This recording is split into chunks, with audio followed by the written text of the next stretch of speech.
की सच्चाई सच छुपने नहीं देंगे। जिंदाबाद, MIM जिंदाबाद। सियासी गुफ्तगू मत कीजिए, अच्छा नहीं लगता। सियासी गुफ्तगू मत कीजिए, अच्छा नहीं लगता। रफू पर फिर रफू मत कीजिए, अच्छा नहीं लगता। और बहाया कीजिए दो चार आंसू भी मोहब्बत में। इबादत बेवजू मत कीजिए, अच्छा नहीं लगता। अस्सलाम वालेकुम, आदाब। 3-4 मिनट में अपनी बात खत्म करूंगा। मैं सुनने आया था चतुर्वेदी साहब की तकरीर को, लेकिन मुझे मजा नहीं आया। अब मैं अपने कायद की तकरीर को सुनूंगा इंशाअल्लाह। मैं अपने बारे में बता दूं कि बोल तो मैं कई वर्षों से रहा हूं अलग अलग मौजू पर, लेकिन मैं कंफ्यूज रहा बहुत सालों तक। और ये कंफ्यूजन धीरे धीरे दूर हुआ और बात समझ में आई कि भाई ओवैसी साहब जब बात मुसलमानों की करते हैं तो लोग इल्जाम लगाते कि ये सिर्फ मुसलमानों की बात क्यों करते हैं।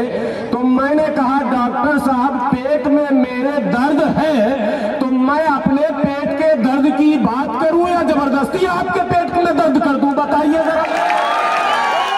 कांग्रेस ने मुल्क आजाद होने के बाद 1950 में संविधान बनने के बाद लगातार साजिशन मुसलमानों को पीछे ढकेलने की जो लगातार कोशिश की, उसका आखिरी पायदान था सच्चर कमेटी की रिपोर्ट।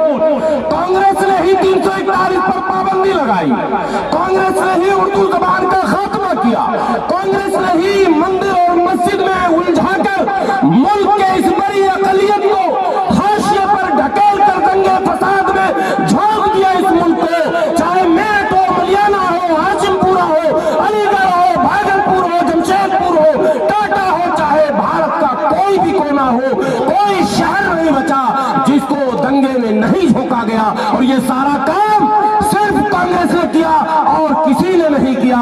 और आखिरी संवैधानिक ढांचे को, बाबरी मस्जिद को मुझे बोलना चाहिए और आपको भी बोलना चाहिए। बाबरी मस्जिद की शहादत को हम जब भी याद करेंगे तो कांग्रेस के वो सारे कारनामे हमारे निगाहों के सामने आ जाएंगे। आप कांग्रेस को वोट देना चाहते, रुक जाइए। जब कांग्रेस जाने लगी, कांग्रेस की नैया जब डूब रही थी, सोनिया अम्मा को पता चला नाव डूब रही है। मीटिंग हुई, एक कमेटी बना दो, उस कमेटी का नाम सच्चर कमेटी रखो। मुसलमानों के माशी, सियासी, समाजी, तालीमी तमाम मामलों पे जांच पड़ताल के बाद एक रिपोर्ट बनाई गई और रिपोर्ट में गया, मुसलमान हो, मूर्ख हो, बेवकूफ हो, बदअक्ल हो, तुम्हें अकल नहीं। 70 वर्षों में हमने तुम्हें कहां लाकर पहुंचाया, तुम्हें हमने दलित से पीछे कर दिया, तुम्हारे हाथ में कटोरा दे दिया, कटोरा। उस पार्टी का नाम है कांग्रेस पार्टी। ओवैसी साहब पर इल्जाम लगाते हैं, कई तरह के इल्जाम है। मैं भी पहले कंफ्यूज था, आप भी कंफ्यूज है क्या? आप भी कंफ्यूज है क्या?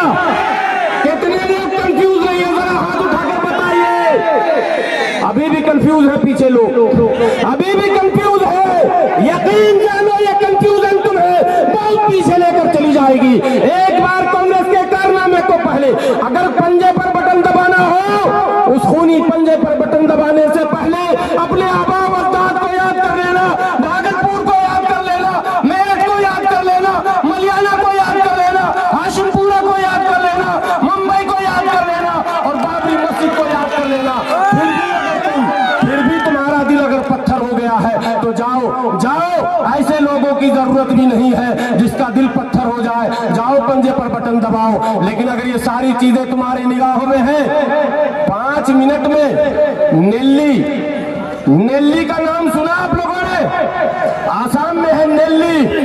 गूगल निकालो, गूगल पे लिखो नेल्ली नरसंहार, पता चल जाएगा किसने कराया। कोकराझार हारा ने कहीं नहीं छोड़ा। ये दास्तान अब सुनाने की नहीं है, समझने की है। और शऊर को बेदार कीजिए, दलगत भावनाओं से ऊपर उठिए। ये अल्लाह का करम है कि किशनगंज ऐसा इलाका है जहां अगर आपने फैसला ले लिया तो फैसला हो गया फैसला। तो क्या आपने फैसला ले लिया? 26 तारीख को बटन कहां दबेगा? कहां दबेगा? कहते अभी मैं घूम रहा था, एक सेकंड, कुछ लोग हमको कह रहे थे ये एक जीत के जाएंगे तो क्या करेंगे। मैं इसलिए कंफ्यूजन कर रहा हूं, मुझे कुछ लोगों ने आज बताया कि नहीं है मामला ठीक है, मगर हम लोग सोच रहे हैं कांग्रेस में तौबा अस्तगफुर ला हौला वला कुव्वता इल्ला बिल्लाहिल अलिय्यिल अज़ीम।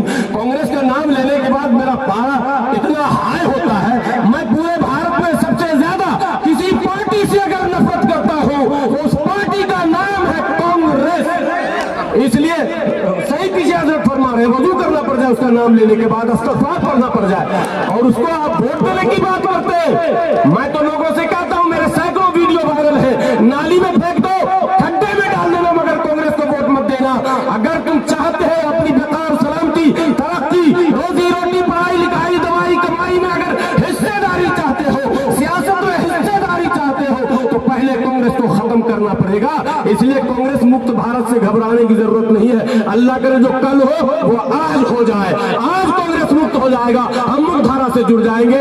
इसलिए ओवैसी साहब के मैंने शक्ल में अल्लाह ने एक नया कायद जो आपको दिया है, अगर आपने इस कायद को खो दिया और बी टीम के चक्कर में आप पड़ गए। इम्तियाज जलील साहब से दिल्ली में एक प्रोग्राम था, मैंने कहा हाँ मैं बी टीम हूं, मगर बी टीम वो नहीं हूं जो तुम समझ रहे हो। बी से बहादुर भी होता है और बी से बुज़दिल भी होता है। तुम बुज़दिल हो, हम बहादुर हैं, इसलिए ये चक्कर मत पालो। आप लोगों से मैं एक अपील करने सिर्फ आया हूं, मैं एमआईएम का कोई पदाधिकारी नहीं हूं, सिर्फ मोहब्बत करता हूं, सिर्फ मोहब्बत करता हूं अख्तरुल ईमान साहब के तमाम विधानसभा के वो तमाम तकरीरों को मैं सुनता हूं। मुझे लगता है इस बंदे को उस सदन में होना चाहिए जहां ओवैसी साहब और अब्दुल जलील साहब दो हैं, वही 3 हो जाएंगे। कौन कहता है 3 काफी नहीं? जब 1 काफी था, 2 काफी था, तो 3 और भी काफी हो जाएगा। इसलिए इस अपील के साथ